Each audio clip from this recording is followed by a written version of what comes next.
Please share with us why you are the best candidate to represent the state of Louisiana in the United States Senate. I am the best candidate to represent the state of Louisiana in the U.S. Senate because I have a diverse background. I've lived all over the state. My family moved to Louisiana whenever I was 4. I was born in West Germany to military parents, and my father grew up just north of Lafayette in a small town called Douraw. I grew up in Holly Beach, Louisiana, about an hour south of Lake Charles. So this is the second time that my home has been hit by a hurricane in the past 15 years. And then I went to high school in Natchitoches, met my wife, Amanda, at Louisiana Tech, and then went to Tulane for a master's in public health and LSU for a degree in library science. And all throughout that time, I've worked. So I've worked offshore as a galley cook. I've worked with disability children up in Bastrop. So because of my breadth of experience, both all throughout Louisiana and specifically with the neediest, I think I'm the best candidate to serve the people of Louisiana in the U.S. Senate. Please summarize for us your top 3 priorities and how you can affect change in those areas. So because I am a public health librarian, I feel like I have a very intimate knowledge of pandemics and a lot of the comorbidities and challenges that we see as a result of them. So one of the things that I would like to address is we have an information literacy crisis going on in this country, and that has made the pandemic especially worse for Louisiana and worse for the country as a whole. There was an estimate today that had the U.S. taken earlier measures, 145,000 deaths in America could have been prevented. So my first priority would be implementing information literacy skills throughout K through 12th and encouraging those into higher education. The second one would be rebuilding our infrastructure. For Louisiana, we lose about $2 billion in revenue due to infrastructure issues. So be that delays, be that wear and tear on vehicles, be that just general maintenance as well. So I feel like I could affect that because that is a bipartisan issue that affects people, whether you're red, blue, purple, no party at all. It's a universal issue. So that's the second issue I address. And then the third issue, I think that in order to support that, we need to reinvest in higher education, especially vocational schools. In our current system, there is a high emphasis on 4-year universities. However, students leave those programs with hundreds of thousands of dollars of debt and not any job. If we were to focus on trade and vocational schools, then we would create a pipeline for those infrastructure jobs, and it would improve the conditions for everybody. Now, that would take a little bit of investment up front, but by creating those jobs in the future, it's actually an investment where we can collect federal taxes off of those workers in the future. So the 3 things: information literacy, infrastructure, and higher education affordability. What are the biggest threats to our regional economy, and what role do you believe Congress has in helping us respond to those threats? So in addition to infrastructure, our regional economy, I think we have seen a massive brain drain from Louisiana. And part of that is just the lack of good paying positions for younger generations, but it's also the lack of services that other states are providing. So be that better public education, be that better infrastructure. Those are all ways that Louisiana is losing a younger generation to other areas. And I think that we as a state need to invest in ourselves, and Congress can do that. So a couple of the ways that Congress can do that is family medical leave, right? So right now, well, I just had a 3-month-old, so I can talk to this directly. But right now, at a federal level, you have no guarantee for paid time off if you have a child. Even at the state level until recently, if you were a state worker and you had a kid, you had to use annual leave to go and take care of your kid. I mean, I just had to do that. And I personally petitioned the state and Jay Dardan to look into changing those rules last year. And I'm glad they did so in this session. But I think that focusing on the importance of families and that providing that basic support at the family level actually strengthens the entire economy all the way up. And so I think that the lack of support services for family is the greatest threat to our regional economy, and that can absolutely be addressed at a federal level. In your opinion, what are the key industries in the Shreveport-Bossier region today, and where do you believe we should be positioning ourselves for the future? Oh, so I don't know that I can speak to that area informedly. So I did go through Bossier Shreveport and Stop and Plain Dealing back in February. Back in my time at Tech, I taught classes at Caddo Magnet for the Princeton Review. But anyway, off the issue. Forestry in that issue in that area is a big concern. I remember that the film industry was also very supportive of that area. A lot of that's moved to Baton Rouge and New Orleans, so I don't know how much of that is still thriving in Shreveport and Bossier. But that was based on tax credits anyway, and so that's not a long-term sustainable economic relationship. Oil and gas, I believe, are doing well. My mother-in-law owns some land, and I think that she's collecting some royalties off of oil and gas leases. So really, it's about natural resources and natural resource extraction. So it is making sure that there is, again, this infrastructure for the extraction of those resources, and making sure that the regulations aren't too burdensome on the industries that are extracting those resources. I think that as a small business owner myself, it can be very difficult, especially with some of the regulations in and around New Orleans, to start a small business. And I think that just removing as many barriers as possible is really beneficial for everyone. Question 5. What is your view of the current American healthcare landscape, and what congressional action do you believe is necessary to improve it? Well, I believe that the current healthcare landscape is very fractured at this time.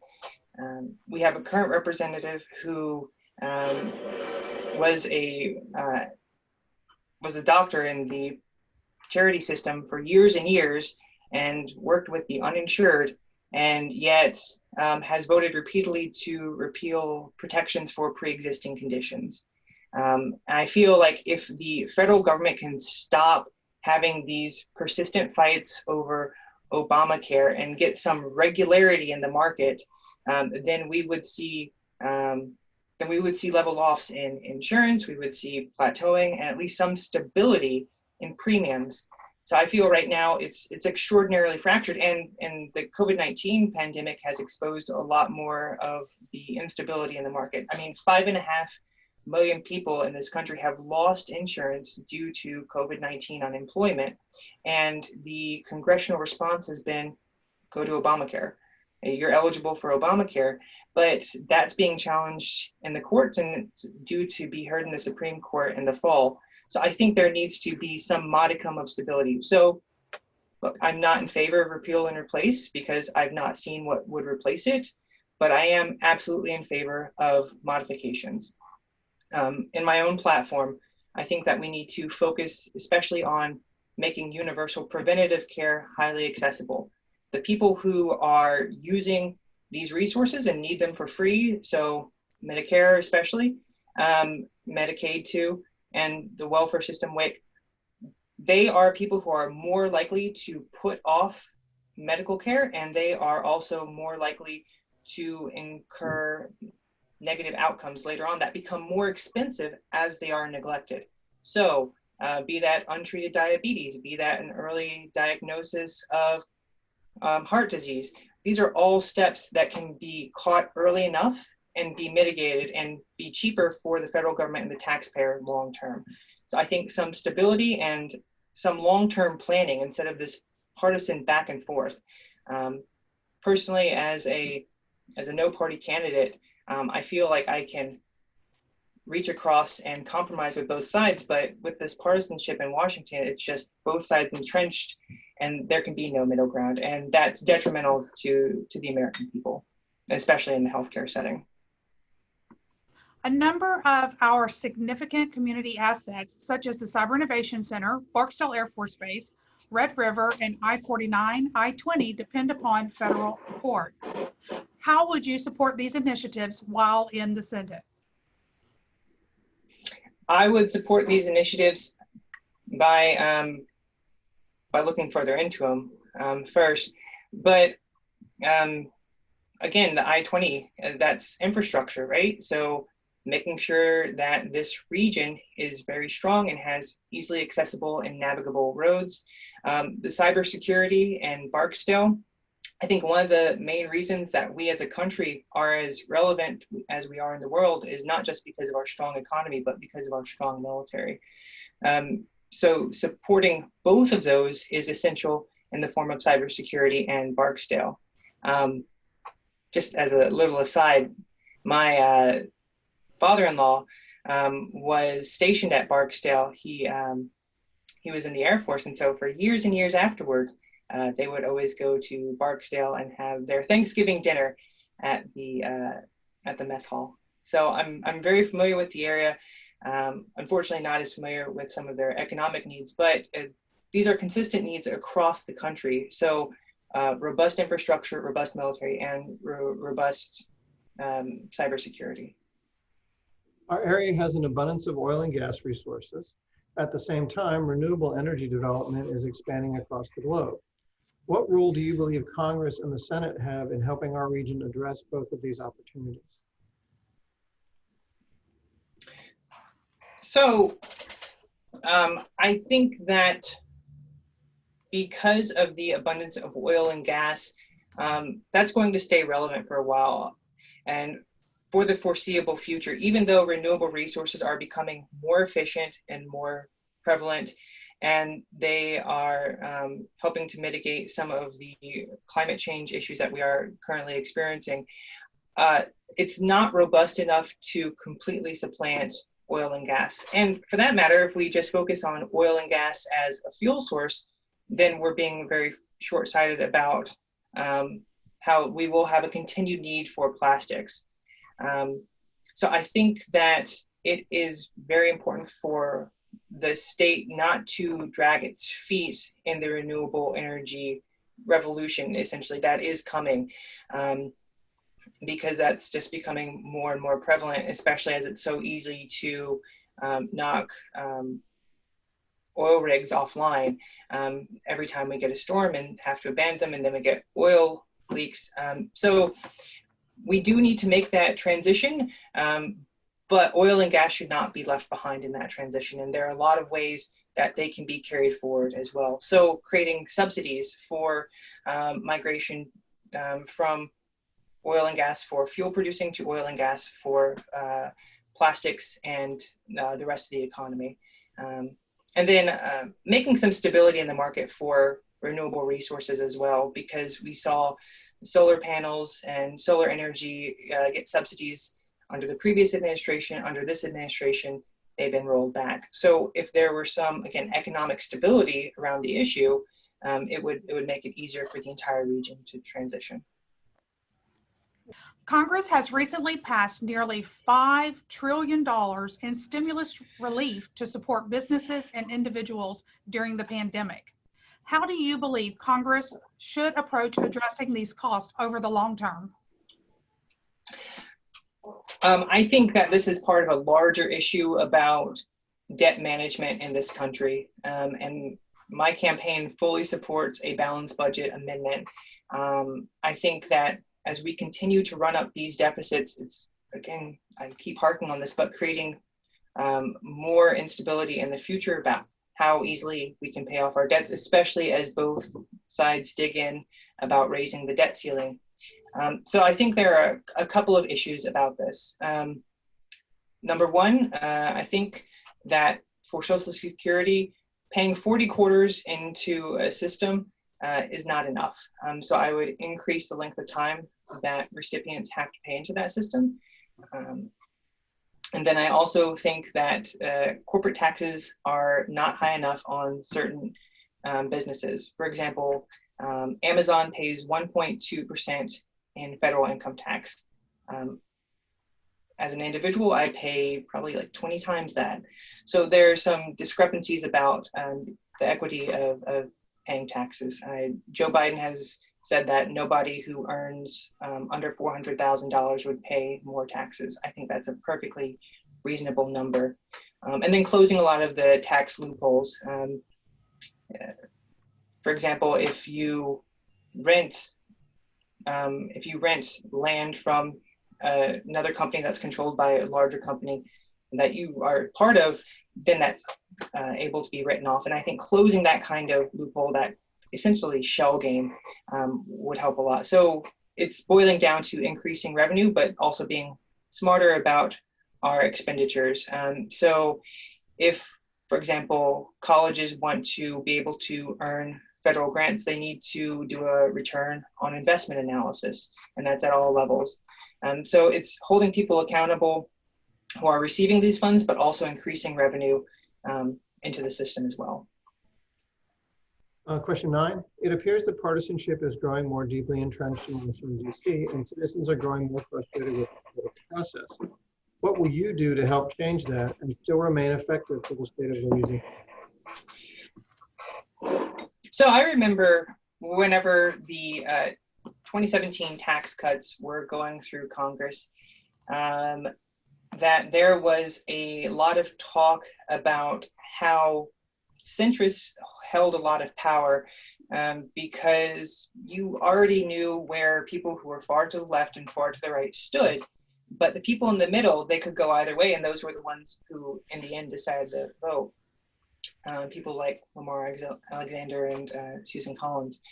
So I think that because I have no party and because I'm running as a completely unaffiliated candidate, I have a lot of flexibility. I mean, in my opinion, there's no such thing as a partisan issue in this country, especially at the federal level. Regardless of what happens, it affects everybody in this country. So it's not simply a red versus blue issue. It is across the entire political spectrum. So I think that as a person who is in the middle, I can do a lot for this country, and especially for Louisiana, because we're even seeing it at the state level with divided government between the governor and state legislature. So I think that someone showing that there can be a middle road, that it doesn't have to be so sharply divided, would actually make things a lot easier for everyone in the future. The year 2020 has been a challenging one for our nation with unprecedented levels healthcare risk, economic disruption, and social unrest. What is your perspective on these issues, and what role do you believe Congress should play in addressing them? So my basic understanding of government is to secure opportunities for prosperity for all its citizens. And opportunities exist whenever there is stability. And so as we've already addressed in the healthcare market, it's been massive upheaval, and that's still going to continue. The social unrest, I think that that's, again, a cause of economic inequality and economic instability. We did not begin to see these massive protests at this level in response to police shootings until COVID-19. So I think that the economic situation has really exacerbated those responses. And we've seen other countries that have managed to mitigate some of the circumstances of unemployment and revenue loss due to COVID-19 that we haven't been able to do. So part of that was paying companies to keep employees on their payrolls at maybe an 80% or a 50% level, but still keeping them employed so that way they would qualify for health insurance, and that way they would still have a regular check coming in. Honestly, $1,200 per individual, and we got that once, is not going to cut it for a lot of people. $1,200 over the course of, how long has this pandemic been? 5 months, 6 months now? That doesn't stretch very far. And then this partisan fight over unemployment benefits, again, just adds more instability to the situation. So from 600 to 400 to 300, maybe drop it down to 200. Now the Senate is talking about a focused relief bill that they're thinking about passing next week. But again, it's so far after the point that we need some consistency, and I don't think that can be accomplished in our current partisan environment. It takes a middle of the road, moderate, unaffiliated senator in order to do that. This will be your last question, Okay. and we'll include your final remarks. Is there anything else you would like to tell us about yourself that we might not have covered?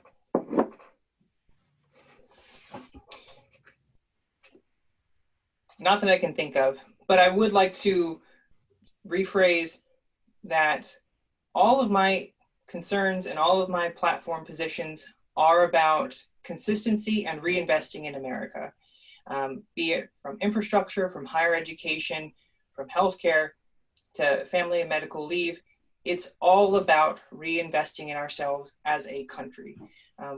We're a strong country, we're a very wealthy country, but we have massive inequality. And that inequality makes us weak because we have these different levels that are not seeing the same benefits from the government, and there is resentment that's generating from that. So if we can address some of those inequalities through reinvesting in ourselves, then it would be a lot better. It would be more equitable, it would be far more stable, and whenever you have equality and stability, then you can have higher factors. So you can have better healthcare, you can have better economy, you can have more safety. Until we get to that point though, until we get to that level of equality and equity, we're going to continue to experience the instability that we have so far. So my entire campaign is about focusing on the people, not party, which is why I'm running as unaffiliated. It needs to be a people-focused grassroots campaign. And that's what I hope to do with my senatorial run.